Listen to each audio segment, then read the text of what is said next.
one of the fundamental theses of this course is that in modern literature, and in literature that isn't so modern, there's the notion of a human-created monster. Frankenstein, right, springs to mind. And at an adequate time. I mean, Frankenstein was a fantasy, an unconscious fantasy, a dream in actuality, about the potential dangers of unbridled technological advancement, right? Well, this Frankenstein monsters face us daily. I mean, it's become a constant part of our existence. Why is that? Well, maybe it's something like this, and this is certainly a notion that Jung would agree with. If we don't develop a moral sense as conscious and as elaborated as our technological sense, the fact that we're capable of becoming increasingly powerful will necessarily do us in. Right? The bigger your weapons, the smarter you better be to control them. And so maybe it is something like this. Maybe, and this is a strict Jungian notion, maybe 500 years ago when we started to ratchet up the rate at which we were developing our technological expertise and left our mythological and religious presuppositions and conceptions behind as archaic and perhaps as predicated on superstition, maybe we need to spend as much time updating them and bringing them into the domain of clear consciousness and control as we have spent on developing our technological sense. If you were a medieval Christian or an archaic religious thinker of any sort, your first presupposition was that the world and the cosmos existed exactly as they appeared, which with you, or at least your village or town or country at the center, and certainly with the earth at the center, and with the cosmos as a shield around the earth, and with the earth itself as the domain of man being the fundamental attribute of the cosmos. So this is a quotation from Jung, and it's one I like a lot, because I think it adequately and succinctly describes the distinction between the way that modern people think and the way that people think if they're still ensconced within a traditional belief form. How totally different did the world appear to medieval man? For him, the earth was eternally fixed and at rest in the center of the universe, encircled by the course of a sun that solicitously bestowed its warmth. Despite the fact that pre-empirical people had to deal with death and disease on a scale that I think is completely unknown to us, it doesn't seem unreasonable to presuppose that there was a certain degree of comfort to be found in a worldview of this sort, right? Because it appeared, at least to the casual observer, that the cosmos was human-centric, and that the notion that human purpose was in some way associated with cosmic significance seemed to be beyond question, at least in part because there were no theories of reality that would compete with that initial preconception. Men were all children of God under the loving care of the Most High, who prepared them for eternal blessedness, and all knew exactly what they should do and how they should conduct themselves in order to rise from a corruptible world to an incorruptible and joyous existence. Such a life no longer seems real to us, even in our dreams. Natural science has long ago torn this lovely veil to shreds. How is it that people could think that way, given that it was so wrong, and still survive? Given that in large part we are necessarily creatures of tradition, how is it that we can sever the ties with the manner in which our ancestors thought and suffer no ill consequences in result? People think automatically, and I think for good reasons, that the march of human thought has been unbroken progress towards increased rationality, increased power, increased clarity, but it's certainly the case that as a consequence of sacrifice of our religious beliefs and our philosophical beliefs, that problems of meaning have become more paramount for the modern person. And then you might ask, well, what exactly are the consequences of that? And I think initially, the best perspective to take is one that's historical.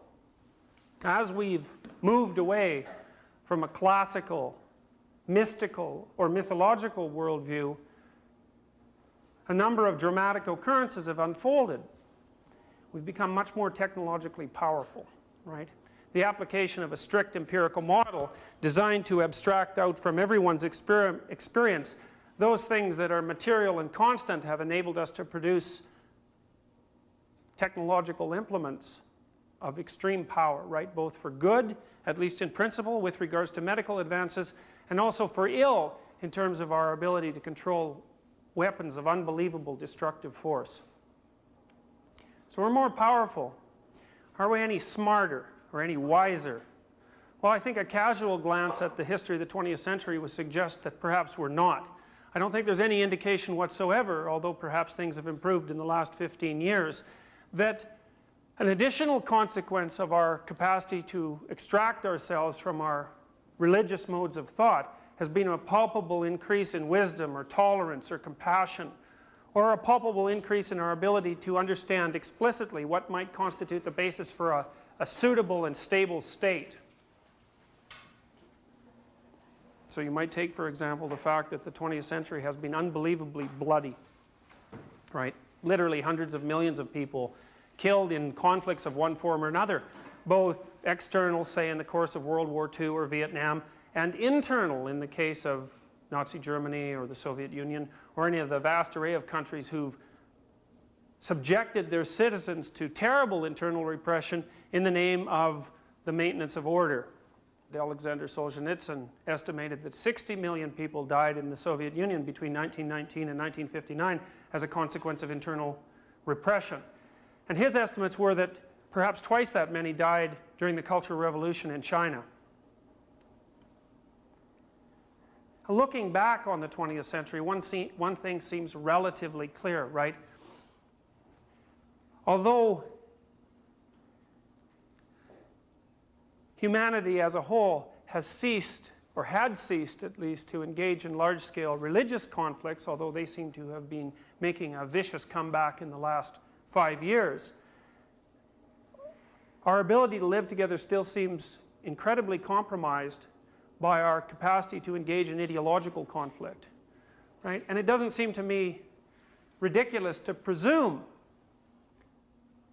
that the battles between capitalism and communism, say, or between capitalism, communism, and fascism, or even the emergent struggle between fundamentalist Islam and the West, can necessarily be regarded as anything but extensions of our tendency towards religious and mythological conflict, even though, in principle, systems like communism and fascism were not predicated on explicitly religious presuppositions.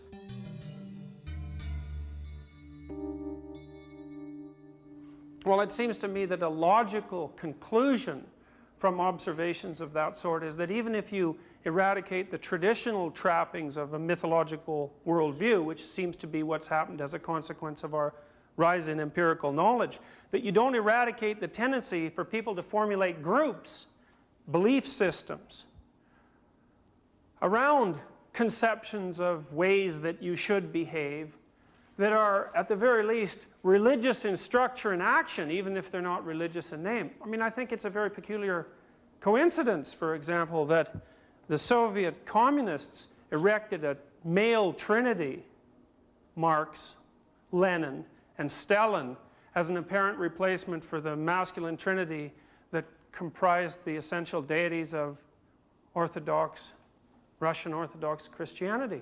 Why would these forms reemerge so spontaneously? And what does it mean that people who regard themselves as essentially modern and empirical in their presuppositions seem to be absolutely susceptible in their fundament to ideological claims?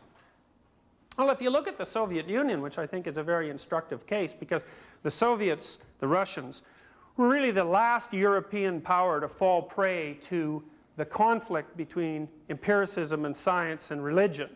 And they didn't really fall prey to that until the mid-1800s, because Russia was a relatively closed society, relatively illiterate, maintaining a medieval structure far past the time when other European countries had abandoned that. In the 1850s, a wave of atheism spread across Russia, in some sense as a wave of enlightenment, but also as a plague. And figures as towering as Tolstoy remembered in his memoirs the very day that he realized that the empirical discoveries of Western Europeans had eradicated his ability to believe in the Russian Orthodox system. You lose something like that, what happens? Well, if you believe that mythological thinking is nothing but superstitious empiricism and that it's been replaced entirely by a more appropriate modern view, then nothing happens, right? It's all to your benefit to become enlightened. But if you believe that there's more to the story than that, and that more traditional ethical and moral systems predicated on mythological presuppositions offer you a map of how to behave and what to think and how to regulate your emotions and what to strive for, none of which can be replaced by a scientific perspective, then the eradication of a system like that leaves a vacuum. And then the question is, what rushes in to fill a vacuum? Well, if you look at the case of the Soviet Union, it seems quite instructive, doesn't it? I mean, there's a 30-year period where there's tremendous intellectual clash, say, between a materialist and empirical perspective and a Russian Orthodox perspective. The Russian Orthodox perspective loses its attractiveness for the reigning intellectual elite, and the presuppositions of communism, which appear rational by contrast, but which by all evidence were not, rush in to fill the gap. And I want to read you something that Nietzsche wrote. It's perhaps the most famous thing he ever said, although it's almost entirely taken out of context and misquoted, and if not misquoted, at least misunderstood, because Nietzsche was one of these strange people who was capable of living 50 or even 100 years into the future, and although he is generally regarded as an enemy of Christianity and superstition, and was certainly an unbelievably outspoken opponent of Christian traditionalism, he also knew that if you let the old gods die, the probability that blood would flood the land was virtually 100%. So let me read you what he wrote. Have you not heard of that madman who lit a lantern in the bright morning hours, ran to the marketplace and cried incessantly, "I seek God." As many of those who do not believe in God were standing around just then, he provoked much laughter. "Why? Did he get lost?" said one. "Did he lose his way like a child?" said another. "Or is he hiding? Is he afraid of us? Has he gone on a voyage or emigrated?" Thus they yelled and laughed. The madman jumped into their midst and pierced them with his glances. "Whither is God?" he cried. "I shall tell you. We have killed him, you and I. All of us are his murderers." "But how have we done this? How were we able to drink up the sea? Who gave us the sponge to wipe away the entire horizon? What did we do when we unchained this earth from its sun? Whither is it moving now?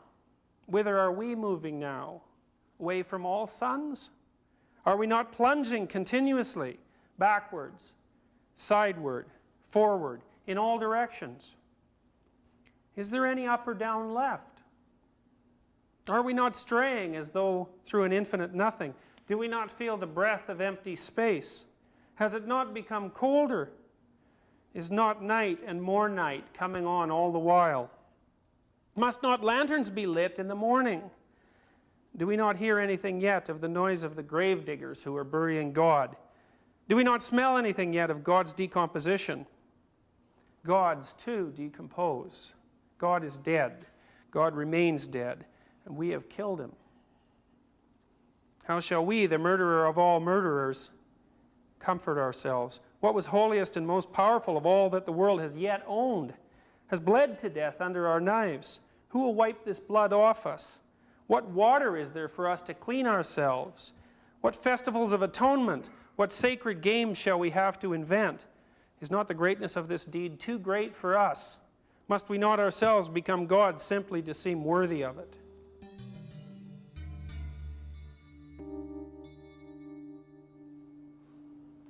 Well, as you can tell, that's a much different notion from the casual "God is dead" quotation that's most generally associated with Nietzsche. Well, what is he saying? Well, he's saying something like this.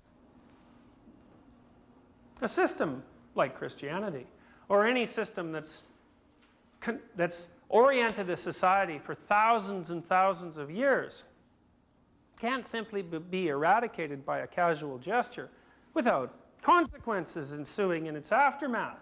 What consequences? Well, Nietzsche says, well, we'll no longer know up from down. What does he mean by that, metaphorically? Well, up. That's where you're headed, right? and down, that's what you want to stay away from. And when you eradicate the most fundamental presuppositions of your system of values, then there is no up and there is no down. And then where are you precisely? Well, it's not so easy. It's not so easy to say, having not necessarily ever been in that position. What is your life like when you don't know up from down? Is it merely neutral? Is there merely no value left? Or could it possibly be the case that if up and down have both been eradicated, that the place that you're left in is something much more akin to a permanent state of suffering? Because maybe it's only the case that the constant capacity to strive for up, in it being an up that you believe in, the constant striving for up is actually what makes your life bearable to you. And if you lost the sense of up and down, the place that you would end up would be not so much neutral as terrible. Now, if you have any belief system at all, you do this. So let's say you're an advocate of left-wing politics. You take a pro-environmental stance or an anti-corporate stance, which is a relatively common thing to do among undergraduates. What do you do when you hold that belief system?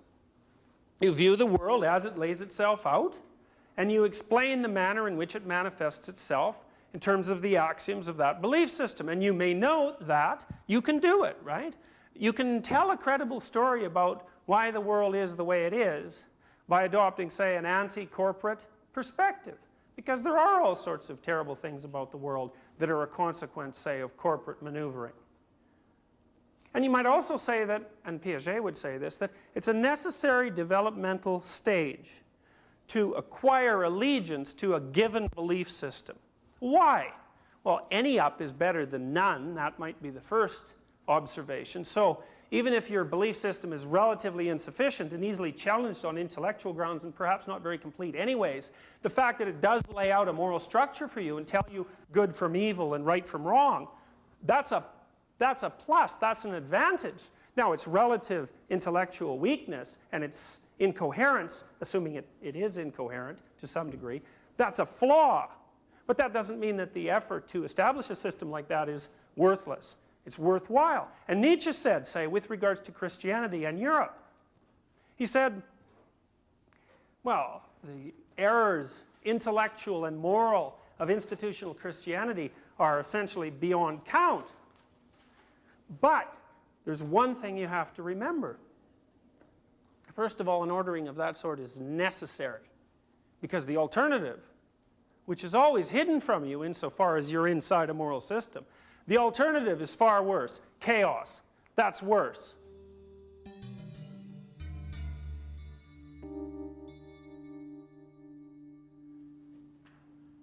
I mean, part of the reason that the Germans preferred Hitler to chaos was because they felt that the order that Hitler promised, repressive as it was preferable to the chaos that was likely to ensue in its absence. What is it about chaos that's so terrifying? Second, Nietzsche said, adopting a belief system of any sort and imposing coherency on the world, viewing it through the lens of that explicit system, disciplines your mind. So, for example, to live in the absence of any stated beliefs is hardly to live at all. To live in the presence of a narrow-minded and extreme belief system is at least to undergo the rigors, both behavioral and intellectual, of coming to terms with the world from some perspective. Nietzsche said the reason that the modern mind, such as it is, was able to free itself from the past at all was because it had first thoroughly subjected itself to the tyranny that was imposed by the past, in consequence disciplined itself, developed enough discipline as a consequence of that subordination to then break free of it.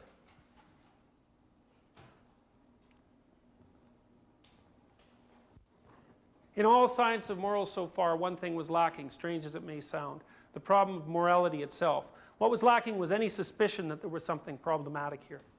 Every society, every functioning individual, every functioning family, every social unit has a moral code, but they differ.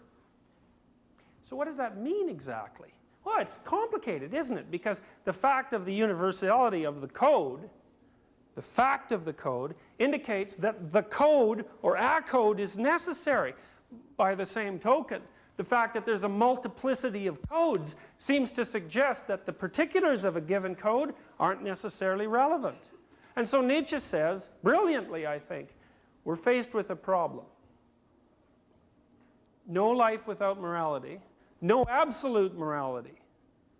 What do we do? And one of the things Jung observed was that if you look at the structure of stories, he thought first, there's a relationship between stories and moral codes. Well, seems relatively straightforward, doesn't it? If you tell a simple story like a parable, sometimes they're complex too, like an Aesop's fable, say, what do you extract out from the story? A moral. What's the moral? Well, it's the implication of the story for behavior, right? So you tell a little story about someone who acts out a given moral code, and that person does better or worse, and the moral of the story is, if you act in this manner, you will do better or worse. Proverbial knowledge. We all tell stories. They have identifiable structure. You can tell that because a movie studio in Hollywood can produce a movie and people all over the world will watch it. People all over the world tell stories to one another. The plot elements seem similar. Are the morals similar? That's a more difficult question, right? We know that the details of morality can vary from culture to culture. Is there anything that doesn't vary from culture to culture? Now, why would you want to find that? Well, Alexander Solzhenitsyn thought that one of the most important occurrences of the 20th century were the Nuremberg trials. Right? The Nuremberg trials brought the perpetrators of the Nazi genocide to justice. And it's easy to be cynical about that, and perhaps you should be cynical about it, because the victors brought the losers to trial, and so of course the losers were going to be tried from the perspective of the winner's moral code. But Solzhenitsyn says, well, wait, you know, there's something more to this story, at least there seems to be, in that many of the events that characterized the Nazi atrocities were so awful, outside of intellectual argumentation, because you can provide an intellectual argument for anything. They were so awful that the proper visceral embodied response of any observer, regardless of specific moral code, should be repugnance, period. Such that, encoded at least initially in international law, genocide is a crime against humanity, right? No matter what the particulars of your moral code, so goes the logic. You cannot construct a viable moral code that enables genocide. If not a logical impossibility, and I think it is a logical impossibility, it's an ethical impossibility.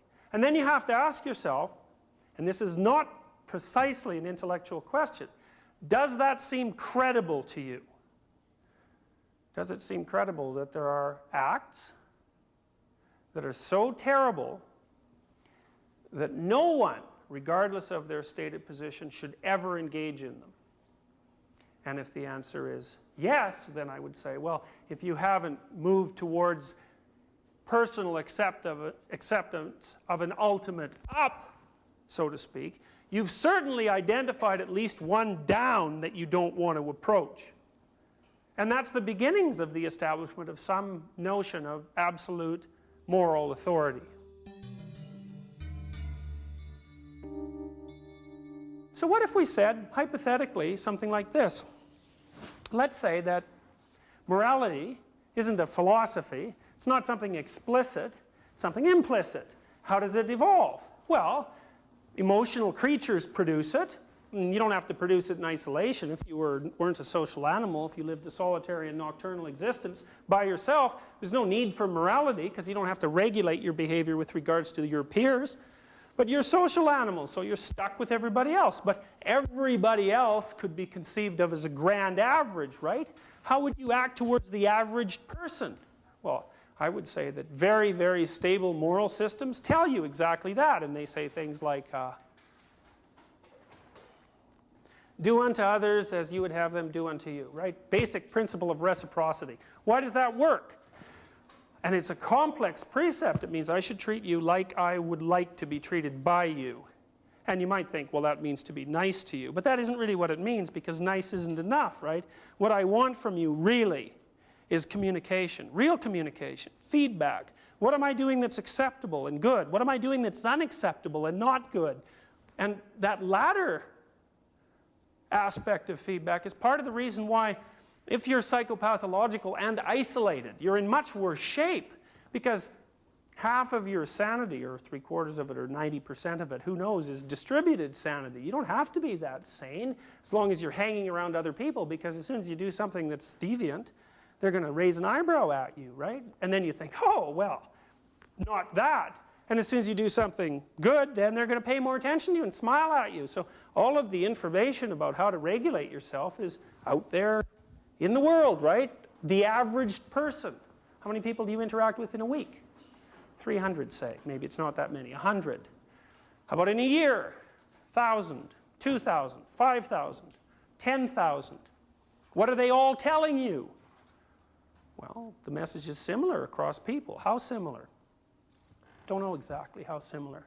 That's what stories tell you.